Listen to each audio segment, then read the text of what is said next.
I'm Sarah Kavanaugh, and this is Peaceful Exit, the podcast where we talk to creatives about life and death.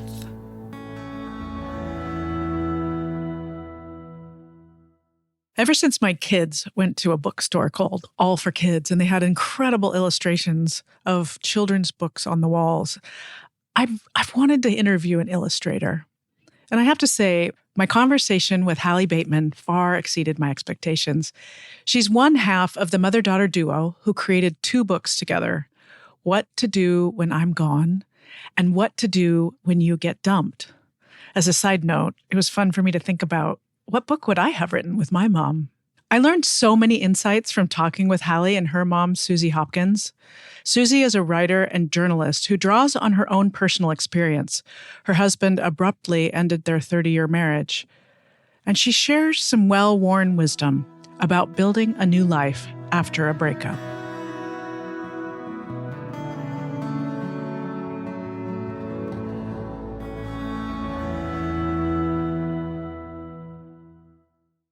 Welcome to Peaceful Exit. Thank you so much. Thank you. Happy to be here.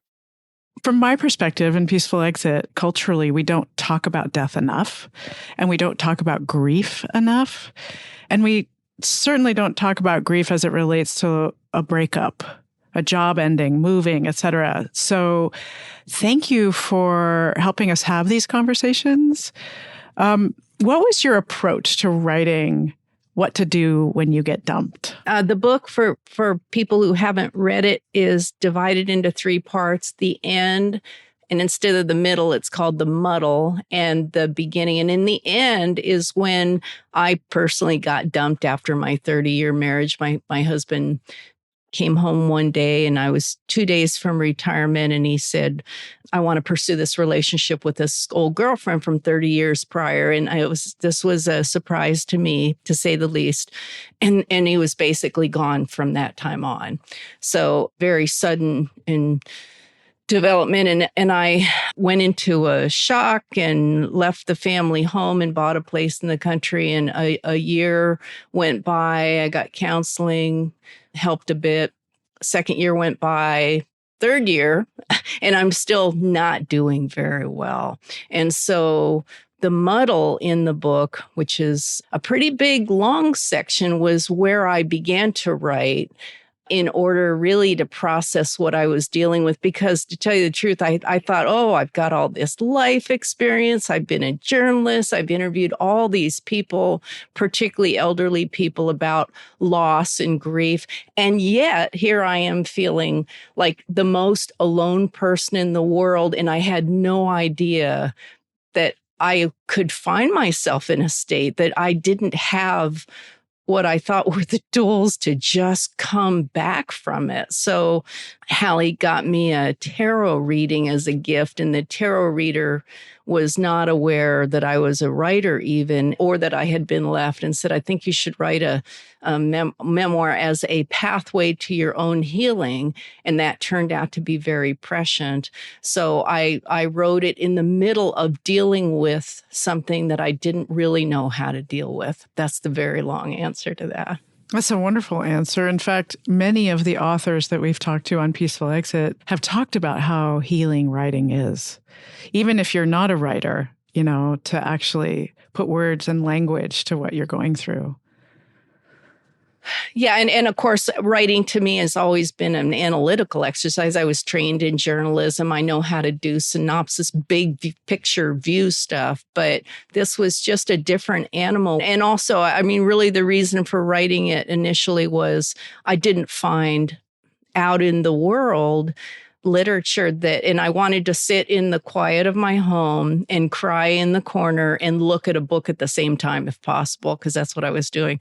And I found books on death to be most helpful, but not very many. And, I couldn't process a lot. I just wasn't intellectually in a very good place either.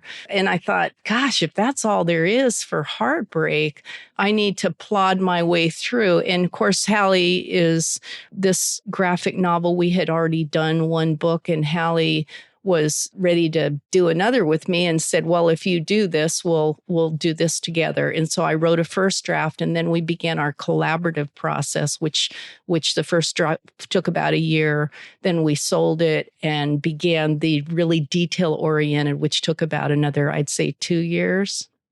Yeah. So to go back to your question of the process of working on this book, these two books are similar, but our process with the second one, with what to do when you get dumped, is unique because it's really my mom's story. So my mom wrote this draft, and then we met at a cabin for maybe 5 days to basically work together very collaboratively to to kind of turn the draft into a graphic book. And what that looks like is going over my mom's work, talking about everything, throwing ideas back and forth. And what you end up with, and this is how I write comics as well, is there's text, and then I'm kind of describing the artwork, like in brackets, basically. It's kind of like a script. And then, yeah, it's unique because, as an illustrator, sometimes I'll receive a book and I never even speak to the author. The words are locked in and I'm providing the art. And this is quite a different process where, I'm deeply enmeshed in my mom's life, and I know very firsthand, I'm a part of this family that experienced this split. So yeah, that was kind of just to kind of give you a window of like, yeah, it's a lot of back and forth, a lot of laughing, a lot of squabbling, a lot of like frantically sketching something to try to get an idea across, and then, challenging each other to understand the other person's idea. I'm trying to imagine you in the cabin for 5 days. Were you also processing the loss for both of you? It's very different because you've lost a partner and you've lost a father. What was that like? Well, just to clarify, I'm still very close with my dad. I love him. I certainly lost this idea of my parents as a unit. I certainly had a lot of my own grief to work through, and my mom was very much still in the midst of her own grief. So it was really cathartic. I mean, there was laughter. There were definitely tears. There was a lot of like, let's take a break and go for a walk. There was like things where I'm pushing my mom to have an answer to something that she does not have an answer to yet because she has not reached that point of healing yet. There's things where I have my own ideas from not being the one whose heart is broken, and my mom's like, that's not what it's like at all.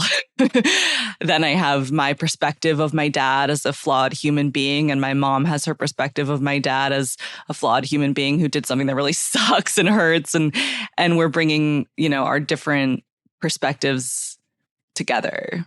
Yeah. And myself as a flawed human being at the end of the marriage. And also, I couldn't have done one more day in the cabin. It was to write something like this. And I love working with Hallie, but I would love to work on a happy tale, a children's book about little fairies in the forest instead of the end of my marriage and the grief that followed, because it was very painful to work on, because it was I knew I was in process and had made progress, but it was to do a work like this is to examine things you'd really rather not. And Hallie would often in the conversion from a narrative book to a graphic novel, Hallie would say, well, I see what you wrote on this page, but I can't illustrate that. Well, it's like, what do you mean you can't illustrate that? Think of something. And then she has trained me to where I can now write and make it a little bit easier. But that's where we would come and say, how can I write it so that you can make it a really easily understandable spread? And I have had to become educated about graphic novels in the two books we've done. The first time I don't think I'd ever read one, and I hardly knew what it was, and I didn't think that's what we were doing.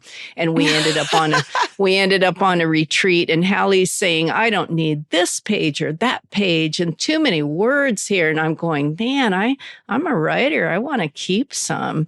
I don't want you to throw them all away. And then when I saw what she did in What to Do When I'm Gone, our first book, I understood at the completion of that project exactly what was happening and the value of beautiful graphic illustrations conveying emotion in a way that all my wordiness can't quite do. There's like a visual language that can be learned. Like I certainly learned this as I started to study comics and graphic novels. Like, oh, this is a language that you can speak and you can become familiar with. And my mom has, the person who taught me to write, she's an incredible writer, an incredible editor.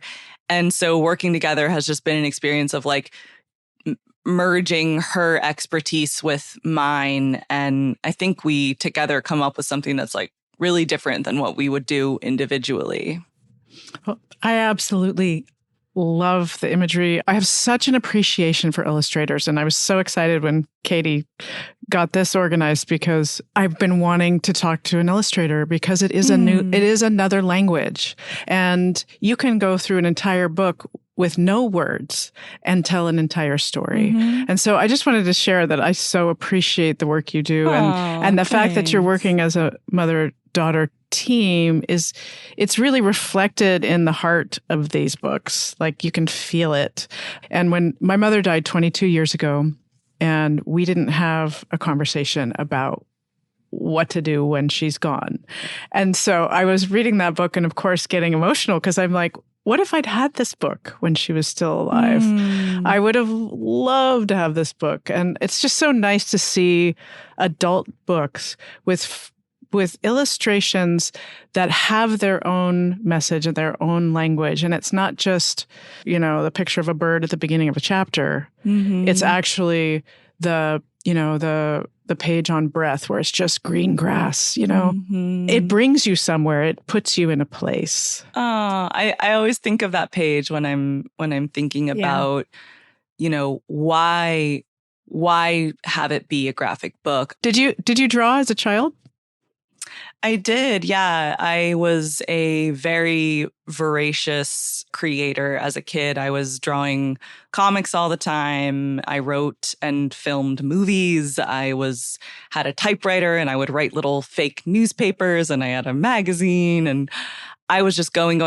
And my mom would always be like, oh, you're an artist. You're such an artist. And I would be like, shut up, Mom. No, I'm not. Like, I did not believe her. I didn't understand that I was that. Truly, junior year of college is when I clicked. I understood for the first time that illustration was a career, that I wanted to do this. And it's so funny because I look back at my childhood and my mom would write and submit stories to children's magazines when I was little. And I would say, Mom, can I illustrate it? Can I illustrate it? And she would send in my drawings, my little kid drawings to, Highlights magazine, stuff like that. And of course, they didn't publish it with my drawings, but the idea that I had that impulse, that my mom and I related on that level, like I wanted to illustrate her words, and I didn't understand that it was a job until I was almost done college. And I was like, oh, maybe I should have gone to art school, but it was too late. But yeah, so the long answer is yes, I drew a lot as a kid. I love that. You have the passion for it. So from reading both of your books, your family has some grief literacy. And we talked a little bit about how, a divorce or a breakup or a dumping, as you put it, is like a death. Suzy, how would you say that being left in that way was like a death? Well, the way in which I was left was I had a marriage with an awful lot of challenges from early on. But to me, I wouldn't have made that choice. And having a third person brought into the equation suddenly I learned that there is a woman that is in the room with us, sort of metaphorically. And so on the day that he told me, it was the end of my ability to feel safe communicating with my husband because there was another party involved. So that instantaneous end for me felt like it certainly was the death of the marriage at that moment, and perhaps earlier, but I just didn't know. So coping with that and having no opportunity for resolution, there were some conversations, but again, another person in the room. It's a very helpless feeling for me. And how do I process that? And I think that really having another person involved was accounted for in part how tremendously long it took me to deal with this. I kept trying to apply logic. There's a page in the book about forget logic. And I kept trying to do that and went to the counselor saying, I just don't understand. And she said, after, months of me saying, I really need to understand phases, or what he did and what she said. And she said, you're trying to do logic here. That's just not going to get you anywhere. And then I understood, because that's been my lifelong task in journalism, is you applied logic and analysis to it. And this was a different situation. So.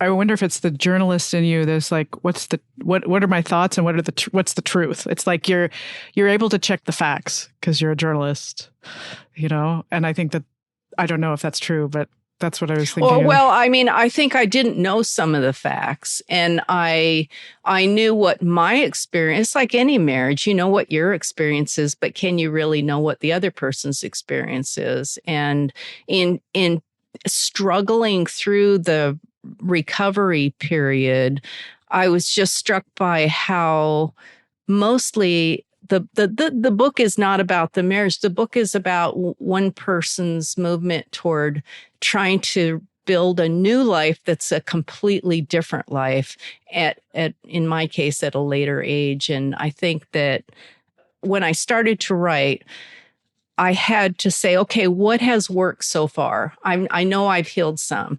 What has worked? And then I wrote down X number of things that did work for me: exercise and counseling and talking with friends.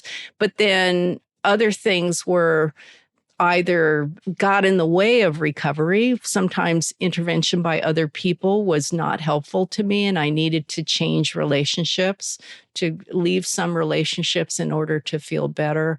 I'm a person who's pretty capable, and yet here I found myself completely incapable of figuring out the next steps and sort of having a faith that there was something at the end of the road. Was there any moment, because it feels like Hallie's wisdom came in here to say, let's do a book. Well, I want to say that this book was my mom's idea, what to do when you get dumped. And what I think was happening, and Mom, you can say, but like in the period before I got her the tarot reading, she was throwing around book ideas. This was 3 years after the divorce. And I would visit her at home and she would be like, yeah, I could do a book called What to Do When You Get Dumped. I also have this other idea for a kid's book. And like, I'm, the obnoxious, pushy middle child. And I was just like, I am so down to do What to Do When You Get Dumped, or we could do a kid's book. Like, I was just like really ready to work on the next thing. And it drove me crazy to watch my mom like spending all day literally chopping wood, when I was like, you're a writer and you're overpouring with ideas. And so it was always her idea. And it was something that I think, I was fully on board for, but she had to find her own reason for doing it. Well, what would you say, Mom? Well, I'd say the big reason for me moving forward, the tarot reader got me off the chair into writing. So I interviewed a half dozen people, a couple hours apiece, and each one of them was very emotional. And what I got from that was it took them, I'd say, how long did it take before you felt like you were embarked on a life that was yours again, and it felt good? Pretty good. Didn't have to feel great, just pretty good. And they would say 5, 8, 10 years. So number one, I was stunned by that. I thought I could be done with this business in, a fewer than 5 years, certainly. 2 weeks, maybe. 2 weeks would be, yeah. So at the end of that, I asked each of them and they were very frank about what had happened to them and what they learned from it. And I felt much less alone having talked to those people, because they were the only, my family didn't understand as well as I did what had happened. Everybody wants you to get over it, of whatever grief you're in. I think people would love it if you would just get done and stop talking about it. And these people understood, and I felt so much better just talking to another person with a comparable experience. And so I said, would you have read a book like this? And they said they would have loved it, because in some cases, they hadn't really talked about it in great detail because of all the stigma and shame. And so after that, I thought, well, I think I'm going to do a book about my experience, just to see where it gets me and if it helps me get through it. And in fact, it did. So not a pleasant process necessarily, but it did. I did see that I had made progress, and it took me about 4 years and a couple months. The book has a countdown, and I actually did it until one day I woke up and I sort of had an epiphany that, yes, I really do feel now I am unbroken. And that is accurately numbered in the book. And I hope that nobody takes as long as mine. But I think for longer relationships, it can take a very long time. And that's nothing to be ashamed of. It's something to understand, that you have to be patient with yourself and very compassionate toward yourself. When my mother died, the best piece of advice I got was give yourself 3 years. And in that moment, it was the first time I realized how long grief can be acute. And it was a week after the 3-year mark that something settled in me in a new normal way. Like it became kind of my new normal. It didn't go away at all, but it was less acute. And I thought that was just a beautiful piece of advice. Like, we all need to stretch our concept of how grief works in our bodies, and it doesn't go away. We don't ever forget what happened, but it shifts. Its energy shifts in your system. I feel like it's an integration that happens, or that's been my experience. Yeah. Not a day goes by that I don't think about my marriage and my husband of 30 years, because it was a long, it was, much of my adult life. Yeah. But I think you just have to have faith that it does change. And talking to people who are at the far end, who have experienced the changes, can be really encouraging, right?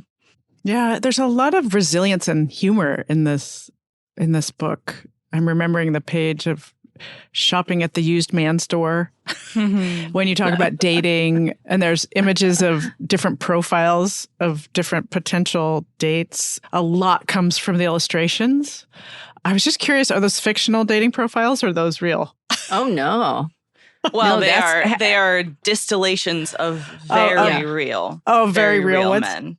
I would say trends and patterns that are absolutely true. Yeah. We could have done another half dozen, because I'm sure they're just, guys with a guy with a set of knives right over his shoulder, guys holding weapons, guys with fish so you can never see their face. It's all these, they're just what you see when you're in my age in the online dating world.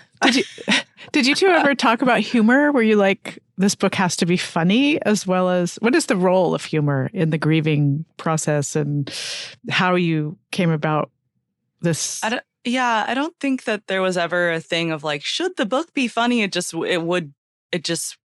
would always have been funny. I think it just reflects our particular collective sense of humor. It feels like survival.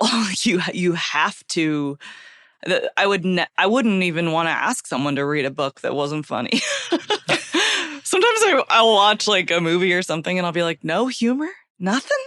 Even in the darkest movie, you want a riff of a just like a faint, even stylistic, like even I don't know. I think that's also why I love combining words and images, because you could have completely deadpan words, but just in the zaniness of a line, you can also be like, oh, I'm not to take this dead seriously. Like I'm to take this with a bit of humor and a bit of lightness.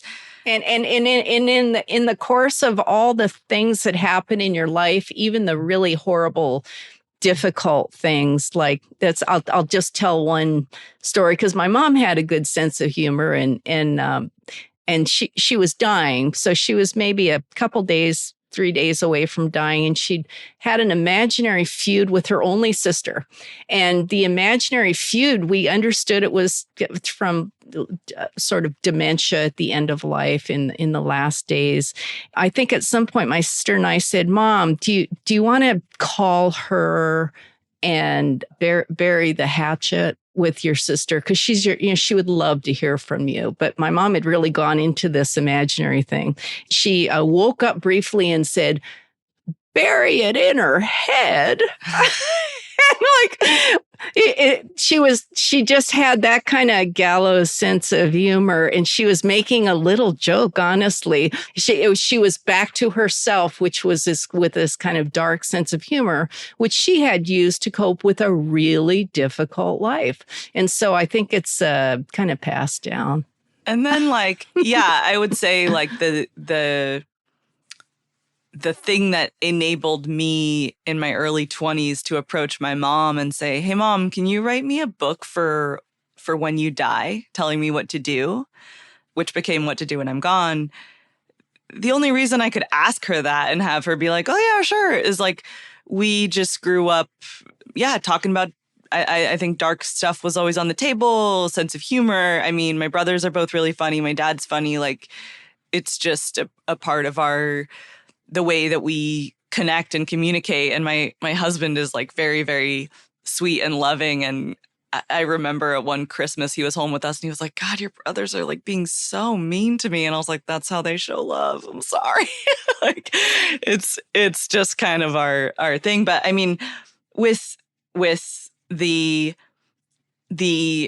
indignities and the humiliations and the insanity of being heartbroken and crying on the floor and dealing with all, there's parts in the book that are very true, but are about like crying in front of random people. And then you're back on a dating website and you're looking at these men. And I mean, you can't swipe through a dating website for probably for any age, but for my mom's age range and not just scream laughing, because otherwise, I mean, like it's just insane.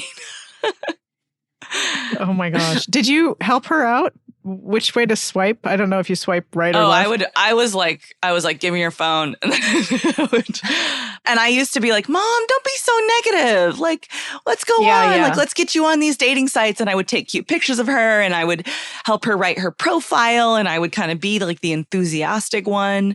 But honestly, especially since my mom moved here and I had more access to her phone, I started to I thought my mom was just being negative. Oh no, it is so dark and so dire. I said, oh, we got to get you off. Like, this is horrible. None of these men are even remotely in their league. None of them have daughters who are taking nice photos of them. The photos are, I mean, we could do a whole podcast about this. The photos are just dreadful. Yeah, we used to live in Alaska. We lived in Alaska for like 5 years in the 90s. And they used to say, the odds are good, but the goods are odd. The strange thing is like, it just feels, I mean, if there's any like semi-normal single man out there listening, Suzy Hopkins is available, but Jesus, we're not going to find you on the website. Like, it's not going to happen. No.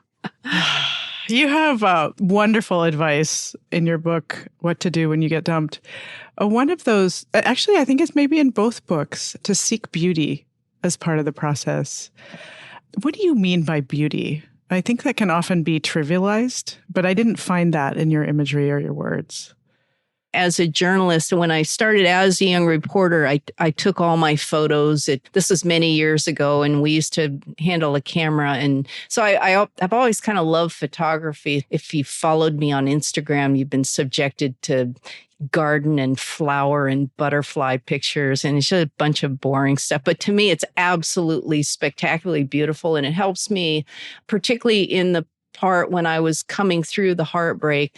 It helped me focus on something that was it's a piece of art to photograph a butterfly or some other gorgeous thing at a microscopic level, and it reminded me that there's great beauty at a time when all I can see is this, my loss. And so I think whatever practice or way you look at something that you find beautiful, doing that in the course of recovering or even your daily life now is sort of a meditative practice that helps focus your energy and your appreciation. It kind of helps you move into the gratitude space for how beautiful the world is, despite the fact that your world is shattered.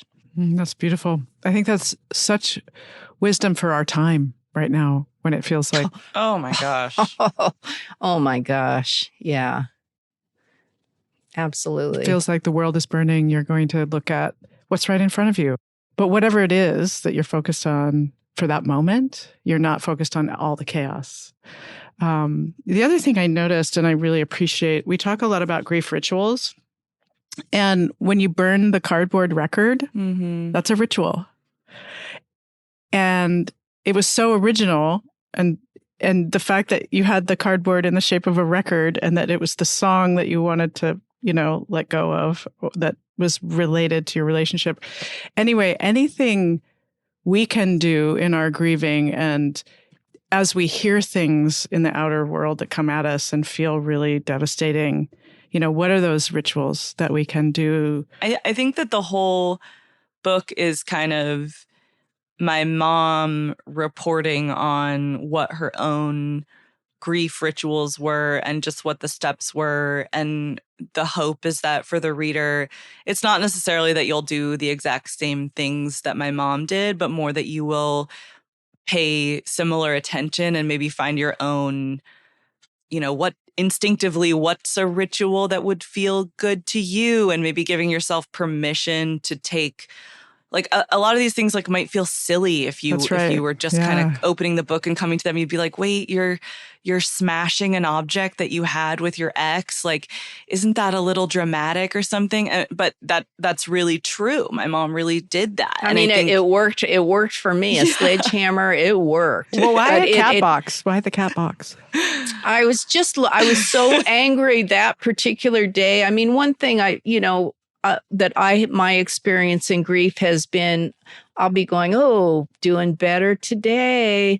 Yes, tomorrow's probably going to be, yep, tomorrow's doing pretty good. And then boom, just a collapse where I would be just covered in rage. And I had one of those days and just felt like smashing something. And I think a lot of the book is about the permission that I had to give myself to do things that if you came along and saw me at that moment, it wasn't a particularly pretty picture. Nobody was there to watch me do this, so I could really have at it. But I just said we ought to give ourselves permission to manage our grief in a way that works, because it's going to come back on you. It's not like, okay, well, I had that rage day and now there's no more rage days. Well, boy, there was a bunch of rage days. And I think that applies to a lot of other kinds of loss as well.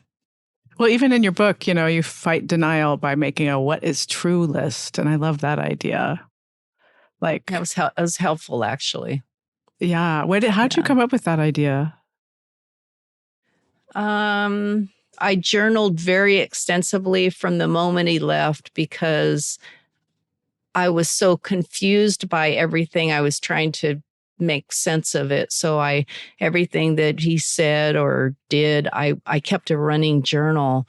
And some of that was stuff that was, I look back later and go, wow, there were a lot of signs here. He was saying things or doing things. And also after he left, in communication with them, stuff that just struck me as crazy. And so I wrote down the list of things he actually said, because when you're left, sometimes you go, oh my gosh, is there a chance that we could get back together? Is he going to come back? Is this you're trying to undo the death, right? And so then when he said enough that, seemed like kind of crazy stuff to me, and I wrote it down, I said, he's showing you what actually happened. It's not a picture of somebody that we're going to get back together. That there were deep problems, and he maybe made the decision quite a ways before. So it was a way that helped me peace when I was feeling particularly like, oh my gosh, I miss him so much. I've got this incredible yearning. My life is just, I want to talk to him. Then I would look at that and I go, oh, that's who I'd be talking to, is somebody that has said and done these things. I carried it around in a scrappy little list in my wallet. And sometimes on a sad day, I would look at it and it did kind of help. So, yeah. Let's talk about your first book a little bit. What to Do When I'm Gone. The book was really written me asking my mom questions about, okay, so you're dead and I'm about to have a kid. What are you going to tell me? Okay, you're dead. I'm really missing you and I want to tell you something. What do you say to that? And by having those conversations and by making this book, I think that I don't know, like there's my mom, I'm sure we'll have some great conversations on your deathbed, but there's not going to be, oh, the clock is ticking and, oh, what do you got? What do you got to say? Like we're talking about it now when everyone's around. And I think that our big goal with this book, and which thankfully we've heard from a lot of readers has happened, is that it's a conversation starter between parents and their kids, or kids and their parents, and allowing maybe a little entry point of, oh, look at this easy to read illustrated book that's about this really heavy subject. Like, what if we had this type of conversation? Absolutely. And that's my hope for this podcast. If someone hears it, it'll spark a conversation. Which is beautiful. That's my hope. You write in this book, your parents' death is nature's way of breaking the shocking news that it's your turn next. And it sounds like, Hallie, your kind of existential dread about losing your mom prompted you to write this book together. Now that you're a parent, what's your relationship with death these days? Well, I think that, I'm kind of an example. Mom, I wonder what you would say to this, but I'm like a 35-year-old who still appreciates being very actively parented. Like, I feel like through the process of doing both these books with my mom, I don't know. I think that for a long time after the book came out, I was still really terrified of losing my mom. I was still like, Mom, the book didn't fix it. Mom. And she would just be like, tough shit. Like, sorry, we did it. It's there. And I think in the last year, I remember my mom and I having this conversation where I was like, I think I kind of, for the first time, think that I'll be okay. And honestly, I think I heard a story, or I heard a snippet of something that stuck with me where, it was like a description of someone's biography. And it was like, her mom died and she never got over it. She never pulled back from that. She was different for the rest of her life. And I thought, oh my God, that couldn't be me. My mom would hate if that were the case. I think having twins, having babies, and becoming a parent and watching myself be capable of so much more than I ever thought. Like, I think that does play a part in it, and has maybe a part in me thinking like, okay, like my life's not going to end when my mom's life ends. And like, Lord knows she's prepared me enough. So the question I ask all my guests, and you can answer in whatever order, moves you, but what does a peaceful exit mean to you?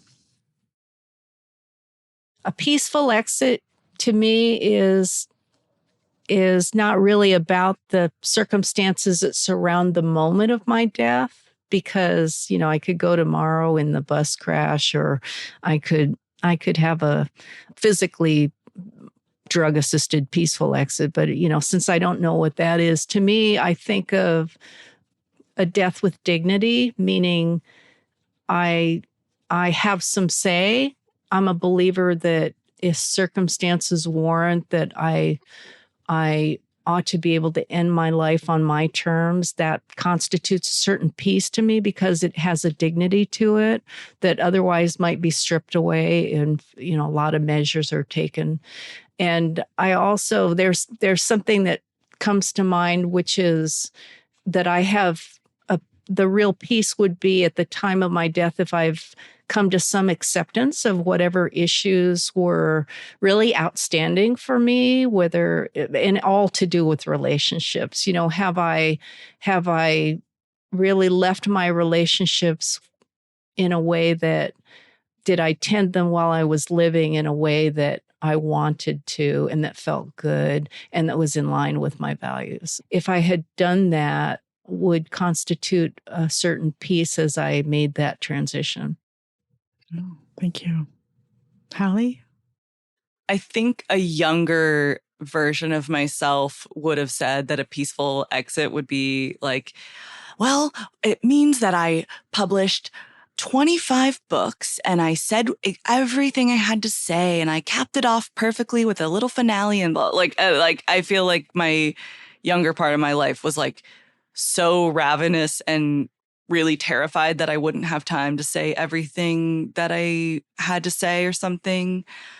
And more recently, I don't think sure, I'll always want to draw another book or something. I don't think there will probably be enough time because I love being alive, but I think that I would measure a peaceful exit by, I certainly think there's like love that goes into my work, but that I loved the people in my life well. That's really the core of it for me, is like, yeah, living alongside the people I love and taking care of them and loving them. And yeah, hopefully like knowing that and coming, like my mom said, to like a sense of acceptance around it. I think that the idea, I don't know, it's hard to imagine the idea of like white knuckling, like clinging to life when in fact we're all gonna say goodbye. And I'm an agnostic. I don't really know what's going on, but I definitely have a sense that I'm a young soul. I don't know why I just feel that. I think that there's something very like childlike in me, and that is a little bit interesting to me to think like, I've got a bunch of different lifetimes. Maybe I'm just at the beginning. It's been such a gift to see your relationship and how you work together creatively, and I'm taking away so many lovely gems. So thank you so much for your time. Thank you. Thank you for reading our books.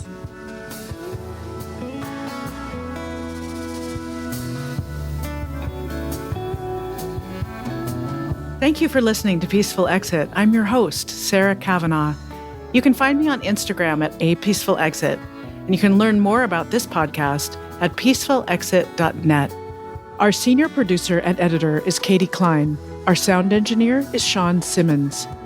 Additional support from Cindy Gall and Sierra Austin. Original music provided by Ricardo Russell, with additional music and sounds from Blue Dot Sessions. If you'd like to support our show, please follow us on Spotify and Apple Podcasts. Rate and review us wherever you listen. It really does make a difference. And as always, thank you so much for listening.